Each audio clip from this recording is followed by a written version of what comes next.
যিমানেই সুখী হোৱাৰ অভিনয় কৰি ৰাতি নিৰ্যাতনত নীৰৱে কান্দে, সেইজনে ভাল পোৱাৰ অভিনয় কৰি কাকো কষ্ট দিব নোৱাৰে, কাৰণ তেওঁ জানে কষ্ট কি। দ্বিতীয় সুযোগ কেৱল কাহিনী দিব পাৰে, জীৱনী নহয়। আমাৰ চকুযোৰে সাধাৰণতে সেইবোৰ বস্তুৱে পচন্দ কৰে যাক সহজে পাবলৈ কঠিন। অতীতৰ ভুলৰ বাবে এতিয়া নাকান্দিবা, কাৰণ সেই চকু পানীয়ে তোমাক বৰ্তমানৰ সৌন্দৰ্য দেখা নোপোৱা কৰি তোলাইছে। দুখীয়াৰ কোনো বন্ধু নাই, সঁচা ভাল পোৱাৰ কোনো মূল্য নাই। সম্পৰ্ক এটা শেষ হ'বলৈ 1 মিনিটৰ প্ৰয়োজন, কিন্তু সম্পৰ্কটো পাহৰি যাবলৈ গোটেই জীৱনৰ প্ৰয়োজন।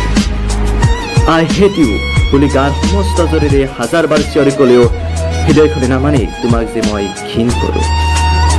যি হয় ভালৰ কাৰণে হয়, সেই আশ্বাস লৈয়েতো জীয়াই আছো, অন্যথা ব্যৰ্থতা আৰু হতাশবোৰে কেতিয়াবাই হত্যা কৰি পেলালেহেঁতেন মোক।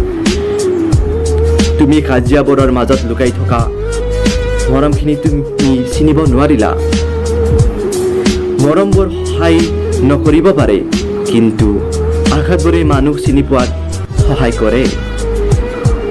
আনৰ সুখৰ বাবে নিজৰ মাজত নিজক হত্যা কৰি জীয়াই থকা অনুভৱ কেনে, সেয়া কেৱল সেই আত্মহত্যাকাৰীহে জানে।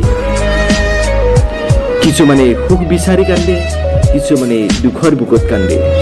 আচৰিত এই জীৱনৰ পৰিক্ৰমা, কিছুমানে বিশ্বাসৰ কাৰণে কান্দে আৰু কিছুমানে বিশ্বাস কৰি কান্দে।